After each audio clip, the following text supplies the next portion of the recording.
CM Raghudas ने गुमला में बेटियों को सौगात दी है। सीएम ने यहां प्रमंडल स्तरीय मुख्यमंत्री सुकन्या योजना का उद्घाटन किया और 5600 बेटियों को योजना का लाभ दिया। साथ ही सीएम ने 100 करोड़ की योजनाओं का उद्घाटन और शिलान्यास किया और इस मौके पर केंद्रीय मंत्री सुदर्शन भगत भी मौजूद रहे। सीएम ने लोगों से अपील की कि वो बेटा बेटी में फर्क ना करें।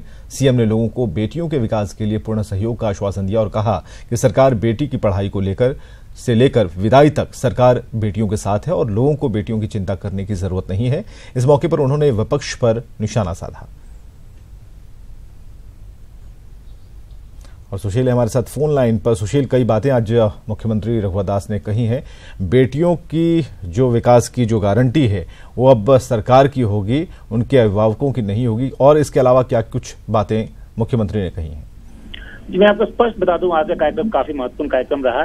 5 जिलों के विभिन्न ग्रामीण गांव के लोग यहां पर पहुंचे हुए थे और साथ ही साथ मुख्य कार्यक्रम का जो मकसद था सुकन्या योजना का, प्रमंडल स्तरीय सुकन्या योजना का यहां उद्घाटन था। इस कार्यक्रम के माध्यम से 5600 बेटियों को उन्होंने सुकन्या योजनाओं का लाभुक बनाकर उन्हें प्रमाण पत्र सौंपा और वहीं दूसरी ओर उन्होंने 100 करोड़ से अधिक योजनाओं का ऑनलाइन शिलान्यास उद्घाटन किया, जिसमें ब्लॉक के नए भवन के साथ साथ पुल पुलिया और कई भवन शामिल हैं। साथ ही साथ उन्होंने सखी मंडल के बीच में करोड़ों की योजनाओं का बैंक लिंकेज दिया। साथ ही साथ जो पीएम आवास की योजनाएं हैं उसका गृह प्रवेश करवाया और कई ऐसे 5 चिकित्सकों को उन्होंने नियुक्ति पत्र दिया। साथ ही साथ मैं आपको स्पष्ट बता दूं कि इस मंच पर पूरी तरह से मुख्यमंत्री चुनावी जो अभी माहौल बना हुआ है उस पर नजर आए और उन्होंने सीधे ये स्पष्ट कहा कि लंबे समय तक कांग्रेस ने शासन किया है और कांग्रेस के ही एक प्रधानमंत्री का उन्होंने उस वक्तव्य का उन्होंने वर्णन किया कि उनका खुद का यह मानना था कि 1 करोड़ रुपया 1 रुपया दिल्ली से निकलती है लेकिन लाभुक तक पहुंचते पहुंचते वो 15 पैसे हो जाती है। लेकिन उन्होंने स्पष्ट कहा कि हमारी सरकार इसके प्रति संकल्पित है कि सरकार का जो पैसा गरीबों के लिए निकल रहा है वो गरीबों के हाथ में जा रहा है। साथ ही साथ उन्होंने स्पष्ट यहाँ पर मौजूद तमाम माताओं बहनों को उन्होंने कहा कि आप अपनी बेटियों की चिंता ना करें, सरकार ने उनकी पूरी जवाबदेही ले ही है और बच्चे के जन्म से लेकर उसके विवाह तक के कार्यक्रम को किया जाएगा। और साथ ही साथ कोई बच्ची अगर हायर एजुकेशन पढ़ना चाहती है तो उन्होंने स्पष्ट कहा कि 181 पर फोन करके वो बता सकती हैं कि अगर उनके बच्चों की पढ़ाई में पैसा बाधा बन रही है तो पैसा को बाधक नहीं बनने दिया जाएगा। तो ये मिला के कहा जा सकता है कि इस कार्यक्रम के माध्यम से जहां सीएम ने सरकार की विकास योजनाओं को लोगों तक पहुंचाने का प्रयास किया है, साथ ही साथ 2019 का जो चुनाव है, एक और बात उन्होंने कही कि उन्होंने स्पष्ट बिना नाम लिए कांग्रेस और जेएमएम पर सीधा निशाना साधा कि कुछ राजनीतिक पार्टियां अभी लोगों को दिग्भ्रमित करने का काम करेगी, लेकिन दिग्भ्रमित नहीं होना है क्योंकि वो उन्होंने जो विकास की गाड़ी चालू की है और केंद्र में मोदी जी की सरकार है, दोनों सरकारें मिलकर जिस तरह से राज्य और के गांव का विकास कर रही है, अगर ये सरकार आने वाले समय में आती है तो इस विकास की गति को और तेजी मिलेगी। तो और सबसे बड़ी बात यह है, उन्होंने स्पष्ट प्रशासनिक पदाधिकारियों को निर्देशित किया कि सरकार की जो भी योजनाएं हैं उस योजनाओं के और लाभुक के बीच में कोई बिचौलिया नहीं होना चाहिए। तो मिला जुला के स्पष्ट कहना है कि मुख्यमंत्री को काफी तख्त तेवर में दिखे, लोगों को भी संबोधित किया, बच्चों से उन्होंने सीधा वार्ता किया और बच्चियों को स्पष्ट कहा कि बेटियां कभी भी अपने को कमजोर ना समझे, बेटियों का भविष्य सुनहरा है और इस राज्य में खास करके जब तक वे मुख्यमंत्री हैं, शासन सत्ता में बैठे हैं, तब तक जब तक पीएम नरेंद्र मोदी हैं, बेटियों की चिंता की जाएगी। और उन्होंने स्पष्ट प्रशासन को निर्देश दिया कि बेटियों की सुरक्षा, साथ ही साथ पढ़ाई लिखाई की सुनिश्चित व्यवस्था की जाए, इसमें कहीं भी कोई लापरवाही नहीं बरती जाएगी। चलिए, बहुत बहुत शुक्रिया बातचीत के लिए। और सीएम रघुदास ने आज 69 युवाओं को दुबई में नौकरी का नियुक्ति पत्र दिया। कल्याण गुरुकुल से प्रशिक्षित ये सभी युवा सुदूर नक्सल प्रभावित क्षेत्रों में रहने वाले आदिवासी, अनुसूचित जनजाति और अल्पसंख्यक समुदाय के हैं। दुबई में इन सभी को 18 से 24 हजार के मानदेय पर कंपनी में नौकरी दी गई है। युवा वहां इलेक्ट्रीशियन, फिटर, प्लम्बर का काम करेंगे। कंपनी ने इन युवाओं के फ्री रहने और कम दर पर भोजन समेत दूसरी सुविधाएं मुहैया कराई हैं। कल्याण गुरुकुल अनुसूचित जनजाति कल्याण विभाग और IITian छात्रों की ओर से संचालित प्रेक्षा फाउंडेशन के तहत चलाया जा रहा है। कुशल मानव संसाधन होना चाहिए, जो इस देश में काफी कमी थी, राज्य में भी काफी कमी थी। और हम थैंक्स देते हैं माननीय प्रधानमंत्री मोदी जी, जिन्होंने स्किल डेवलपमेंट मंत्रालय बनाकर इस राज्य के करोड़ों नौजवान को स्किल कर, जहां हम वैश्विक युग में जी रहे हैं, उस वैश्विक युग में जहां डिमांड काफी है, लेकिन इस डिमांड के लिए जो प्रशिक्षित मानव संसाधन होना चाहिए, जो स्किल्ड वर्कफोर्स होनी चाहिए, वो भारत में काफी कमी है अन्य देशों की तुलना में। और ये 4-4.5 वर्षों के अंदर माननीय प्रधानमंत्री जी के मार्गदर्शन में काफी तेजी से हमारे देश के जो नौजवान हैं जो सबसे बड़ा धन है हमारा देश का, राज्य का, उसको स्किल कर उसको रोजगार देने का काम केंद्र की सरकार, हमारी सरकार कर रही है।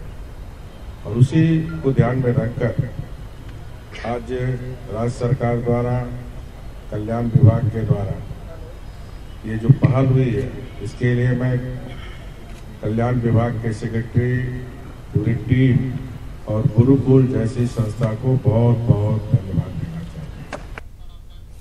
खबर है घाटशिला से, जहां मुसावनी, छापरी और राखा कॉपर माइंस की 18 साल बाद आज रीओपनिंग होने जा रही है। मुख्यमंत्री खुरदास जादूगोड़ा में 2001 से बंद पड़ी राखा कॉपर माइंस का भूमि पूजन करेंगे। माइंस से करीब 8000 लोगों को रोजगार मिलेगा। आपको बताएं कि राखा माइंस की उत्पादन क्षमता 1.50 मीट्रिक टन होगी और छापड़ी माइंस की उत्पादन क्षमता 1.50 मीट्रिक टन होगी। और इसके साथ ही राखा कॉन्ट्रैक्टर प्लांट की क्षमता पहले चरण में 1.50 मीट्रिक टन होगी, जो बाद में बढ़ाकर 3 मीट्रिक टन हो जाएगी।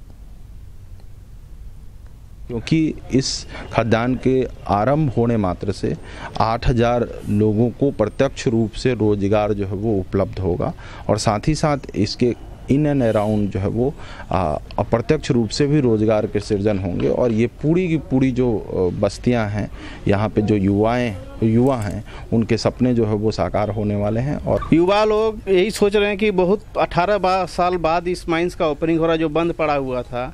और खास करके सीएम और हमारे लोकप्रिय सांसद को सारे लोग, जादूगोड़ा के जितने भी है आसपास के गाँव के सारे लोग बहुत ही दिल से मैंने बधाई दे रहे हैं। युवाओं में काफ़ी उत्साह है, लोग पूरे भीड़ भाड़ से आएंगे और हमारे सांसद जी का, हमारे सीएम का भव्य स्वागत करेंगे। देवघर में स्थानीय सांसद निशिकांत दुबे और देवघर विधायक नारायण दास को ग्रामीणों ने कानून के कड़े विरोध का सामना करना पड़ा। मामला मोहनपुर प्रखंड के रहड़िया पंचायत के है, जहां सांसद और विधायक सड़क का शिलान्यास करने पहुंचे थे। सांसद के गांव पहुंचते ही ग्रामीणों ने विरोध में नारेबाजी शुरू कर दी। गौरतलब है कि देवघर के देवीपुर में प्रस्तावित अल्ट्रा मेगा पावर प्लांट को विरोध के बाद मोहनपुर प्रखंड की इसी पंचायत में शिफ्ट किया गया है। ग्रामीणों में इस योजना को लेकर काफी गुस्सा है। इसी चलते गांव वालों ने विरोध किया है।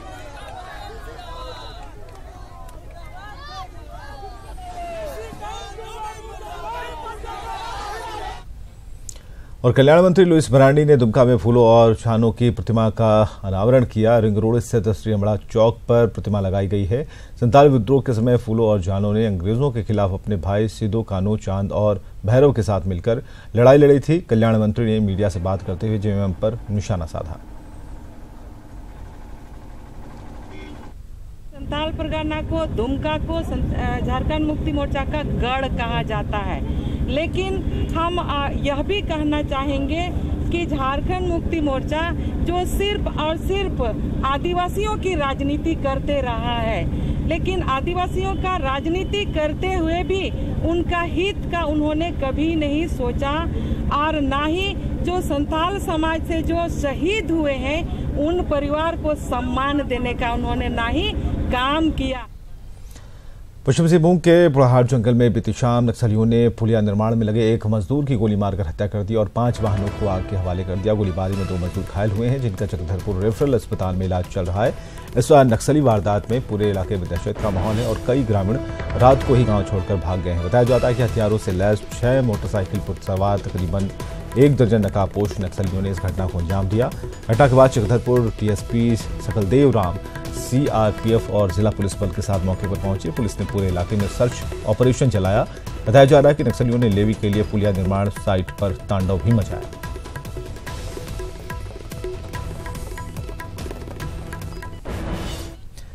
चलिए, होटल के कमरे से महिला के शव मिलने के मामले में देवघर पुलिस को बड़ी कामयाबी हाथ लगी है। महज 3 दिनों के भीतर ही देवघर पुलिस ने आरोपी रोहित कुमार को मधुपुर से पकड़ा है। जानकारी के मुताबिक हत्या के पीछे शारीरिक संबंध और पैसे के लेन देन की बात सामने आ रही है। गौरतलब है कि 29 जनवरी की सुबह जसीडीह थाना क्षेत्र के एक निजी होटल के कमरे से एक महिला का शव बरामद हुआ था।